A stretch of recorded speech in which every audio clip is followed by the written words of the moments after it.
ngeklaim santunan rawat inapnya kayak gitu. Jadi ya itu nasabahku banyak yang seperti itu sih, jadi punya manfaat kartu kesehatan plus santunan rawat inap kayak gitu, jadi double klaimnya.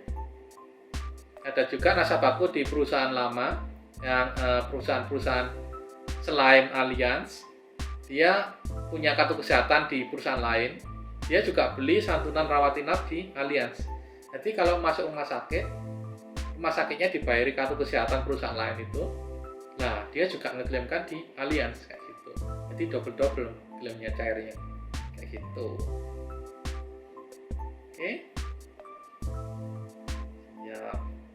Oke, yang kedua santunan kecelakaan. Lah, ini hampir mirip sama penjelasan yang tadi di tradisional. Lah, santunan kecelakaan itu macam-macam nih. Definisi kecelakaan, manfaat kecelakaannya itu yang bagaimana? Ada yang menggantikan sebatas cacat saja, atau ada juga menggantikan apabila sampai nasabah ini meninggal dunia. Jadi ada pilihannya nih. Harus sebelum beli harus tanya dulu ke perusahaan asuransi atau agen asuransinya. Ini santunan kecelakaannya sampai bagaimana? Apakah hanya cacat tetap saja atau cuman kecelakaan terus tapi juga bisa sampai meninggal dunia karena kecelakaan? Yang mana manfaatnya, yang mana? Harus tanya ke agennya supaya jelas kayak gitu. Nah, biasanya setiap perusahaan asuransi untuk santunan kecelakaan ini setiap anggota tubuh itu ada hitungan prosentasenya.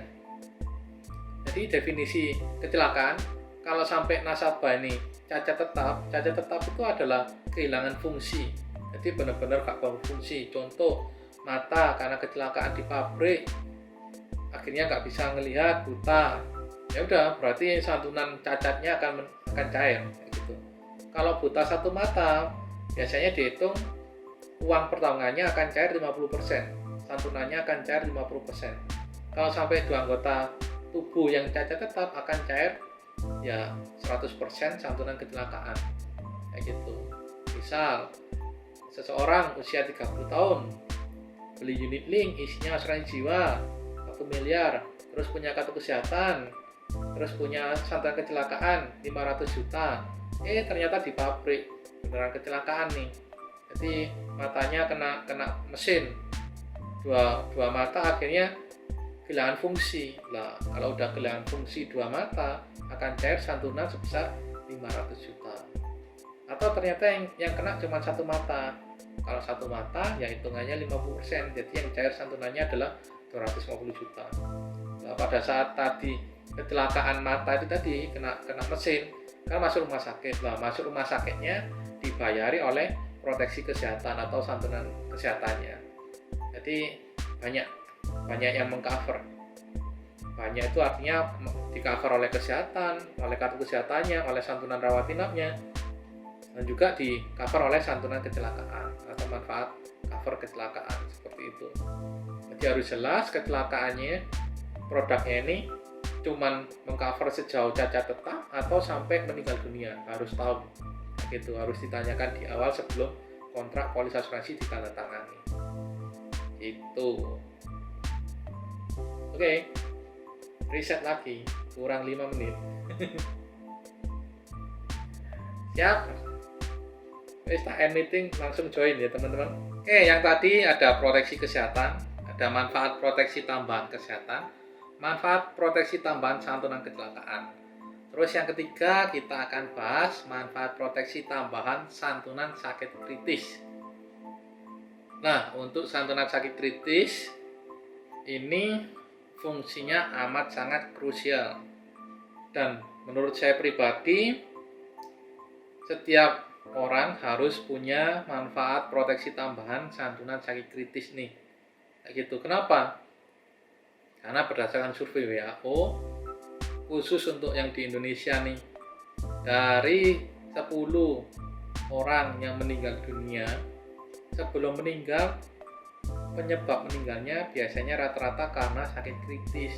Nah, ranking sakit kritisnya apa aja kalau di Indonesia? Yang pertama, untuk cewek itu biasanya kanker, bisa kanker payudara atau kanker serviks. Pada pria, rata-rata biasanya terkena penyakit serangan jantung kronis kayak gitu. Nah, ada yang namanya manfaat proteksi tambahan santunan sakit kritis. Artinya apa sih ini? Fungsinya buat apa? Jadi fungsi santunan sakit kritis itu adalah menggantikan atau memberikan sejumlah uang pertanggungan atau santunan kepada nasabah apabila nasabah terdiagnosa sakit kritis. Kayak gitu teman-teman.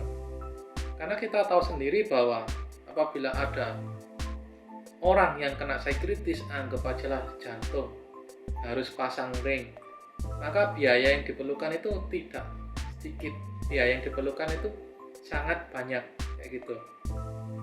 Nah, yang namanya santunan, cairnya itu dalam bentuk ya nilai tunai, cash, jadi uang cash kayak gitu. Berbeda dengan proteksi kesehatan. Contoh, apabila ada seorang nasabah usia 40 tahun, dia punya asuransi unit link. Isinya yang pertama yang pasti manfaat dasar UP jiwa, anggap aja nilainya 1 miliar. Terus dia juga punya manfaat proteksi kartu kesehatan, proteksi tambahan kartu kesehatan. Terus dia juga punya manfaat santunan sakit kritis 1 miliar. Nah, tadi ceritanya kan kena serangan jantung. Pada saat kena serangan jantung, masuk ke rumah sakit, maka biaya-biaya pengobatan selama di rumah sakit akan dibayarkan oleh manfaat kartu kesehatannya ini. Nih. Nah, karena dia terdiagnosa dan sakit jantung, serangan jantung, terkena serangan jantung, maka nilai santunan atau uang santunan sakit kritis sebesar 1 miliar tadi itu juga akan cair. Udah paham ya bedanya ya? Kalau santunan sakit kritis akan cair nilai tunai. Contoh ini tadi 1 miliar di polis asuransinya, akan langsung cair 1 miliar. Nah, untuk yang di rumah sakitnya gimana? Karena dia punya kartu kesehatan, dia akan di cover biaya perawatannya oleh kartu kesehatan itu. Lah, uang 1 miliarnya ini buat apa? Ya bebas mau dibuat apaan, karena yang pasti setelah keluar dari rumah sakit dari operasi jantung, biaya-biayanya itu juga akan nggak kalah besarnya pada saat berobat di rumah sakit. Masalahnya kalau kartu kesehatan tidak akan bisa mengcover biaya-biaya yang timbul apabila dia berobat tidak di rumah sakit atau setelah keluar rumah sakit. Jadi kalau setelah keluar rumah sakit nih, kartu kesehatannya nggak mungkin bisa menggantikan biaya-biaya. Makanya 1 miliar tadi itu bisa digunakan untuk pengobatan setelah keluar rumah sakit. Bisa jadi pengobatan alternatif, tradisional, atau apapun. Atau yang lucu itu yang dulu itu saya dicerita itu malah dipakai haji. Jadi setelah operasi jantung itu ada satu kenalan saya, nasabah perusahaan lain, cair lumayan besar, malah dipakai naik haji, pulang sehat-sehat itu. Jadi nggak stres karena pegang uang, jadi nggak stres kayak gitu. Kan hati yang gembira adalah obat kayak gitu katanya, kayak seperti itu. Tapi ya bener, kalau nggak ada ya pusing, memang nggak ada uang ya pusing, udah sakit nggak ada uang tambah pusing, nggak sembuh-sembuh. Nah ini orangnya pegang uang asuransi, cair uangnya, uang santunannya, sembuh. Seperti itu teman-teman. Jadi udah paham ya. Jadi kalau sampai masuk rumah sakit ya mengcover kartu kesehatannya.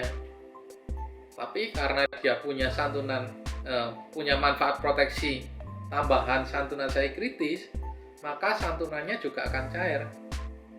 1 miliar tadi contohnya, bebas mau dipakai apaan. Seperti itu. Ya bisa-bisa aja. Jadi ceritane contoh, gak punya kartu kesehatan, cuma punya santunan kecelakaan. Nah, ternyata pas hangout ke Surabaya, kecelakaan di tol, masuk rumah sakit. Nah, apa sih satu kaki kehilangan fungsi karena putus. Nah, maka perusahaan asuransi akan membayarkan 50% dari santunan kecelakaan. Karena kan yang kehilangan fungsi kan separuh, cuma 1 kaki.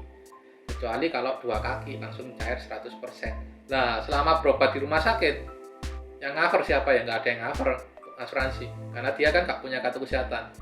Tapi santunan kecelakaannya akan cair tadi, karena dia punya manfaat proteksi tambahan santunan kecelakaan.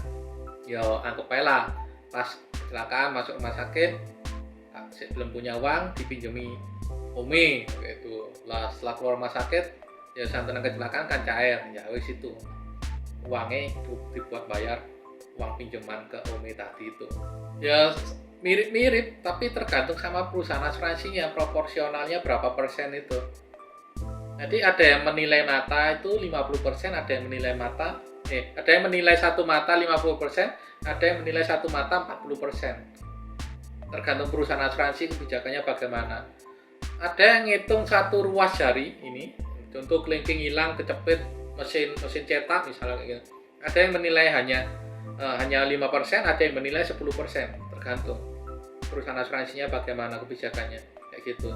Terus besar cairnya berapa ya tergantung dia ikut preminya berapa kayak gitu. Kalau preminya gede ya pasti proteksinya gede. Apalagi kalau masih muda, preminya gede ya pasti manfaatnya dapatnya gede pisan kayak gitu. Jadi tak lanjutkan. Ada 3 tadi yang tak jelasin. Manfaat proteksi tambahan kesehatan, kecelakaan, sangat kritis. Yang nomor 4, tadi ada yang tanya pembebasan premi itu apa? Lah, maksudnya kayak gini nih. Nah, tadi kan nyambung dari yang ketiga, santunan sangat kritis. Jadi kan tadi nasabah usia 40 tahun itu kan sakit jantung, kronis, operasi. Berarti kan masuk ke sakit kritis. Nah, yang namanya orang sudah kena sakit kritis terus berobat dan setelah berobat dari rumah sakit pulang, maka tingkat produktivitasnya akan menurun. Artinya apa? Kalau dia seorang karyawan, ya dia tidak akan bisa bertahan lama di perusahaan dia bekerja. Karena apa? Ya bos menilai karena orang ini udah mulai turun produktivitasnya karena masalah kesehatan. Ya mungkin bisa dipertahankan perusahaan 4 atau 6 bulan karena alasan kemanusiaan, membantu atau dibantu perusahaan. Tapi nggak pernah ada perusahaan itu yang bisa atau mau mempertahankan orang yang produktivitasnya rendah seperti itu. Nah, pada saat seperti itulah seseorang ini akan mengalami kesulitan bayar premi. Nah, makanya perusahaan asuransi itu memberikan opsi pilihan manfaat proteksi tambahan pembebasan premi. Kalau sampai terjadi resiko terdiagnosa sakit kritis, selain santunan sakit kritisnya cair, maka nasabah juga akan mendapatkan manfaat gratis premi atau pembebasan premi. Jadi preminya nggak usah bayar nih, udah nggak usah bayar, ini dibayari oleh asuransi. Proteksi ini tetap jalan, nilai tunainya tetap kebentuk kayak gitu. Nah, ini namanya manfaat pembebasan premi. Tuh. Nah, ini adalah 4 jenis manfaat proteksi tambahan di produk unit link. Opsional, bisa dipilih, bisa enggak. Semakin milih banyak, yang pasti preminya ya semakin tinggi. Rata-rata sampai dengan nasabah usia 65 tahun. Contoh lagi tadi nyambung sing tadi usia 40 tahun kena serangan jantung. Nah, kena serangan jantung, dioperasi, jantung kronisnya, keluar rumah sakit, bebas premi. Bebas preminya sampai usia berapa? Sampai usia dia 65 tahun. Kalau santunan sakit kritisnya kan udah cair. Kalau udah cair ya santunannya udah habis. Kayak gitu. Jadi cuman tinggal manfaat dasar asuransi jiwanya, terus kartu kesehatan sama manfaat bebas premi. Ya, proteksi tetap jalan, kartu kesehatan tetap jalan, asuransi jiwa tetap jalan. Kecuali kalau ternyata ceritanya yang 40 tahun tadi itu keluar rumah sakit, terus dibayari preminya, ternyata di bulan keempat setelah keluar rumah sakit meninggal. Ya udah, berarti UP jiwanya cair. Polisnya tutup karena UP-nya sudah cair. Ke ahli waris kayak gitu ya, San. Jadi unit link manfaat dasarnya asuransi jiwa ini mau gak mau harus diambil, gak bisa dilepas. terus ada manfaat proteksi tambahan tadi tak jelas. Nah ini sekarang aku mau jelasin tentang manfaat nilai tunai. Jadi nasabah bayar iuran atau premi tiap bulan, selain untuk membayar ini semua manfaat dasar dan manfaat proteksi tambahan, juga ada alokasi untuk manfaat nilai tunai. Tuh. Jadi ada alokasinya nih, misal dari premi 5 juta per bulan, ada alokasinya 25% untuk nilai tunai, yang 75% untuk manfaat-manfaat proteksinya. Nah, yang mau saya jelasin hari ini itu adalah materi atau sharing tentang ini nih, di mana nilai tunai itu dikelola atau diputar di duitnya gitu loh, iuran premi yang masuk ini loh ke perusahaan sama perusahaan itu diputar di mana kayak gitu. Kan banyak yang tanya, banyak yang nggak tahu juga. Jadi uangnya yang masuk ke perusahaan itu rata-rata diputar di saham. Jadi uangnya dikonversi dalam bentuk unit, karena produknya kan tadi kan unit link. Dari alokasi nilai tunai dikonversi ke bentuk unit dulu. Jadi nasabah itu pegangnya unit. Nah, yang namanya unit itu nilainya berubah-ubah, naik turun sesuai dengan saham kayak gitu. Nah, instrumen pengelolaan nilai tunai itu dibagi 3 jenis berdasarkan faktor resikonya. Yang pertama high risk high return. Jadi resikonya tinggi tapi dapatnya juga tinggi. Contohnya apa? Jadi kalau nasabah pilihnya yang ini, karakternya yang ini, high risk high return, maka nilai tunai yang ada atau yang dia setorkan kepada perusahaan asuransi itu akan diputer atau dikelola di media atau instrumen saham. Karena saham kan fluktuatif, naik tinggi, turun juga tinggi juga. Istilahnya high risk high return. Jadi ini contohnya dikelola di saham. Atau orangnya dengan karakter yang tenang-tenang tengah-tengah baik. Jadi di tengah-tengah. Jadi ada instrumen medium risk, medium return. Jadi tengah-tengah. Lah ini uangnya dikelola di mana? Nah, rata-rata dibagi 50% saham, 50% di deposito, terus reksadana. Jadi yang istilahnya lebih fix lah. Kayak gitu. Nah, kalau orang yang benar-benar slow, woles banget, cari aman, bisa milih instrumen low risk low return. Nah, ini apa aja, dikelola di mana aja? Biasanya dikelola di deposito, kayak gitu. Nah, yang namanya asuransi unit link itu ada 2 macam nih. 2 macam itu, yang pertama konvensional, yang kedua ada syariah. Kalau yang syariah, perbedaannya dengan konvensional ya ini. Kalau yang syariah tetap sama, mirip-mirip kayak gini instrumennya, ada high risk high return, ada medium risk medium return, ada low risk low return. Tapi khusus untuk syariah mereka dikelola di misal saham, misal nasabah milih yang ini high risk high return, milih unit link syariah, maka nilai tunai itu akan dikelola atau diputar di saham-saham yang memang benar-benar tidak ada nilai-nilai yang melanggar, yaitu nilai-nilai syariah. Jadi istilahnya nggak ada bunga berbunga, nggak ada unsur ketidakjelasan, nggak ada unsur judi kayak gitu, nggak ada unsur merugikan salah satu pihak. Jadi kayak gitu. Jadi ada syariah, ada juga yang konvensional. Nah, kalau yang konvensional ya diajar semua, guys. Jadi saham bank-bank itu yang ada bunga-bunganya ya dibeli semua, diputar semua, BCA, BRI, terus Mandiri, Oppo lah. Jadi semuanya diputar di situ, konvensional. Kayak gitulah. Saham-saham yang biasanya dibeli oleh perusahaan asuransi itu ya pasti perusahaan-perusahaan yang blue chip, istilahnya saham yang blue chip kayak gitu. Gak mungkin saham perusahaan bodong terus dibeli, gak mungkin, kan cari aman juga, gak mau rugi kayak gitu. Jadi ini instrumen pengelolaan nilai tunai itu ada tiga jenis berdasarkan karakter resiko, ada high risk, ada medium risk, dan ada low risk.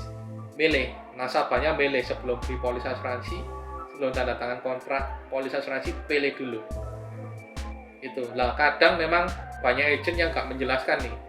Biasanya tiba-tiba ya surat moro-moro disuruh tanda tangan kontrak wis gitu. Nah ini kan udah ada pengetahuan kalian ke depan kalau ada yang nawari jangan lupa aku milih sing ini sing medium risk. Kok tahu ada kayak gitu-gitu ya? Tahu di sekolah ngomong gitu ya teman-teman. Sudah sekolah ya tahu kayak gitu. Oke, ini manfaat nilai tunai. Jadi uangnya dikelola di sini semua, tinggal pilih. Loh aku mau dibagi dua kok, high risk ambil medium risk bisa apa gak? Bisa. Contoh di melonet sing di high risk 50%, di medium risk 50% bisa. Atau dibagi tiga nih, masing-masing 33%, ya gak apa-apa, bebas terserah kalian. Atau sementara aku tak melok sing medium risk lah. Oke, ternyata di akhir tahun dipindah ke high risk. Waduh, high risk ya keren pisan ini kok. Lebih cepat jika ini hasilnya. Ya wes pindah aja ke high risk. Itu boleh juga, bebas.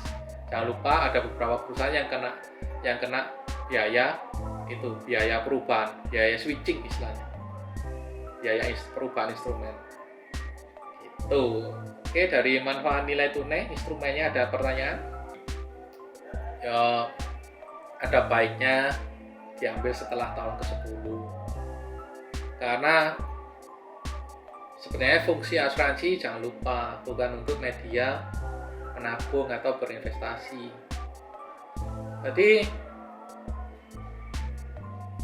fungsi dari yang namanya nilai tunai ini tadi sebenarnya dibentuk untuk kalau sampai ada resiko nasabah bisnisnya lesu, gak kuat bayar premi, ya mau gak mau kan kalau nggak ada income kan bingung bayar premi. Nah supaya tidak kehilangan manfaat proteksi, maka biaya-biaya asuransinya ditarik dari nilai tunai yang sudah terbentuk kayak gitu. Jadi sebenarnya fungsinya bukan untuk tabungan ini teman-teman, nilai tunai ini. Cuman balik lagi sama perusahaan atau sama agent-agent ini dibungkus pakai cover tabungan pendidikan anak kayak atau apa kayak supaya cepet laku. Jadi hati-hati. Sebenarnya fungsinya bukan untuk itu. Fungsinya untuk membayarkan biaya asuransi yang timbul pada saat seorang nasabah itu mengalami kesulitan bayar premi. Itu tadi. Itu teman-teman, jangan lupa ya, nilai tunai ini fungsinya bukan untuk menabung. Karena kalau nabung di sini rata-rata banyak kecewa. Kenapa kok banyak kecewa? Karena rata-rata nilai tunai yang jadi nanti itu tidak sesuai dengan ekspektasi nasabah. Kenapa? Karena sejak awal nasabah udah kepikiran yang namanya nabung, contoh per bulan preminya 1 juta, contoh bayar setahun 12 juta, bayar 10 tahun 120 juta. Ternyata polis sudah jalan nih 10 tahun, ya pasti ekspektasinya kan 120 juta ditambah pengembangannya. Nah tapi kan lupa yang namanya nasabah kan rata-rata kan lupa, yang diingatkan yang enak-enak itu. Lupa kalau ada yang namanya pembagian alokasi tuh, alokasi proteksi dan alokasi nilai tunai. Jadi dipikir ya 10 tahun 120 juta ditambah pengembangan. Aslinya ya kayak gitu. Makanya ini bukan instrumen untuk tabung-menabung, tapi asuransi adalah instrumen untuk berproteksi. Nilai tunai yang ada fungsinya bukan untuk tabungan pendidikan anak kayak hari tua atau apa, tapi fungsinya adalah untuk menggantikan yang namanya biaya-biaya asuransi yang timbul pada saat nasabah ada resiko bisnis lesu dan gak kuat bayar premi lagi. Nilai tunai yang akan berjasa untuk membayarkan biaya asuransi yang timbul kayak gitu ya teman-teman ya. Oke, siap. Lah, saiki biayane opo ae ya gitu. Yang pertama, biaya asuransi unit link itu ada beberapa macam, teman-teman. Biaya dalam produk asuransi unit link ada beberapa macam biaya. Biaya akuisisi, biaya manfaat dasar, proteksi asuransi jiwa, biaya manfaat tambahan, terus biaya peralihan instrumen nilai tunai tadi yang high risk, high return, low risk, low return, medium itu, terus biaya nilai tunai. Tuh. Jadi ada beberapa macam biaya ini. Nah ini sebelum tanda tangan kontrak polis asuransi harus paham dulu supaya nggak kecewa di akhir kayak gitu, kecewa dengan nilai tunainya yang ternyata nggak sesuai dengan ilustrasi. Karena ini kalian harus paham bahwa di unit link itu ada beberapa macam biaya akuisisi, terus biaya manfaat dasar, biaya manfaat tambahan, dan biaya peralihan instrumen, serta biaya nilai tunai. Yang pertama biaya akuisisi. Jadi biaya akuisisi adalah biaya perolehan atas polis yang dibebankan perusahaan kepada nasabah ketika membeli polis asuransi jiwa. Biaya ini umumnya dipergunakan untuk operasional perusahaan. Nah, biaya akuisisi rata-rata perusahaan asuransi itu mengenakan selama 5 tahun saja. Anggapannya kayak gini ya teman-teman. Jadi akuisisi itu bahasa umumnya yang premi hangus lah. Jadi selama 5 tahun premi yang kalian setorkan itu anggap aja hangus lah. Kayak gitu. Nilai tunainya sedikit banget. Karena ada yang namanya biaya akuisisi. Itu simpelnya kayak gitu supaya nggak pusing. Jadi yang pertama ada yang namanya biaya akuisisi alias premi hangus. Jadi nasabah bayar premi selama 5 tahun awal, ada biaya akuisisi atau ada alokasi premi yang hangus. Contoh tadi premi 1 bulan 1 juta, 1 tahun kan 12 juta, 5 tahun kan 60 juta. Jadi jangan dianggap atau jangan punya pikiran bahwa di tahun ke-5 nanti nilai tunainya ada 60 juta. Keliru, karena ada yang namanya premi hangus atau akuisisi. Bisa jadi di tahun ke-5 nanti bukan 60 juta yang terbentuk nilai tunainya. Bisa jadi rata-rata hanya 30%. Bisa jadi cuma 18 juta, 15 juta, atau 30 juta. Tergantung, kayak gitu. Tergantung sama nilai unit link-nya juga. Tuh, dari sini ada pertanyaan teman-teman. Ini setiap perusahaan sih sendiri-sendiri sih.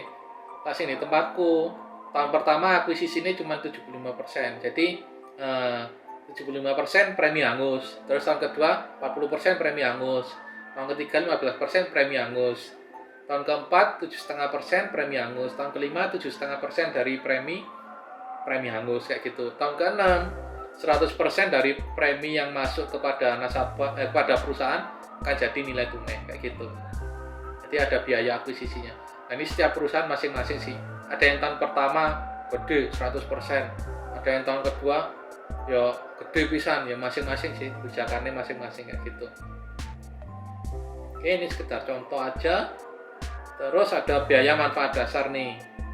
Manfaat dasarnya tadi kan UP jiwa. Jadi nih, biaya asuransi dibebankan sejak tanggal polis melalui pemotongan unit link atau melalui pemotongan unit setiap bulan selama polis masih berlaku. Nah, yang namanya biaya manfaat ini, manfaat yang jadi di tahun pertama biaya manfaat dasar ini diutangi sama perusahaan asuransi. Kenapa kok harus gitu? Karena kalau nggak dipinjemi dulu sama perusahaan asuransi, nilai tunainya tambah minus kayak gitu. Makanya yang namanya biaya manfaat dasar ini akan ditagihkan di tahun kedua ini dan tahun ketiga. Jadi dicicil di tahun kedua dan tahun ketiga. Kayak gitu teman-teman. Jadi ada biayanya juga untuk UP jiwa yang di unit link, ada biaya manfaat dasar. Nah, biaya asuransinya ini akan dikasih tahu setiap tahun kepada nasabah nih melalui rekening koran kayak gitu. Nah, biaya ini juga tergantung dari usia, pekerjaan, jenis kelamin, terus status merokok atau nggak merokok, dan juga jenis manfaatnya nih kayak gitu. Kalau tadi kan jenis manfaatnya kan asuransi jiwa, yaitu terus merokok atau nggak merokok. Kalau merokok ya biaya manfaat dasarnya jauh lebih tinggi. Terus usianya lebih tua ya pasti biayanya juga akan semakin tinggi kayak gitu. Tapi jangan khawatir karena yang namanya biaya ini sudah termasuk di dalam perhitungan premi yang di awal disepakati kayak gitu. Jadi bukan ada biaya terus tambah premi, enggak. Tapi include di dalam premi. Apa? Oh bukan premi koma biaya, bukan. Tapi biaya ini udah diperhitungkan termasuk di dalam yang namanya premi asuransi bulanan atau tahunan nasabah kayak gitu. Jadi gak setor lebih ceritanya nasabah. Kecuali kalau yang tradisional awal tadi yang tak jelas, produk tradisional konvensional itu setiap tahun preminya akan naik, biaya setoran preminya akan naik karena kan usia setiap tahun kan bertambah. Itu yang tradisional jeleknya di sana, jadi tiap tahun naik. Oke. Nah, sama halnya dengan biaya manfaat tambahan nih. Jadi setiap biaya manfaat tambahan, tadi itu contohnya manfaat tambahan santunan kecelakaan, kesehatan dan lain-lainnya. Semakin banyak dipilih, semakin tinggi plafon ya biaya manfaat tambahan juga akan semakin tinggi. Itu makanya jadi beli sesuai dengan kebutuhan dan juga kemampuan. Oke. Selanjutnya ada pengelolaan nilai tunai. Ini biaya peralihan instrumen nilai tunai. Ada beberapa perusahaan yang mengenakan biaya apabila nasabah itu berpindah dari instrumen high risk high return ke medium risk medium return. Ada biayanya. Ada perusahaan yang ngasih gratis selama setahun berapa kali pindah. Ada juga yang kayak gitu. Lah biaya pengelolaan nilai tunai. Lah biaya pengelolaan nilai tunai ini biasanya dibayarkan perusahaan asuransi kepada ya manajemen yang mengelola nilai tunai tadi itu sih. Jadi, tapi tenang aja, semua biaya-biaya yang timbul ini sudah include di dalam premi asuransi yang dihitung di kontrak polis asuransi nasabah.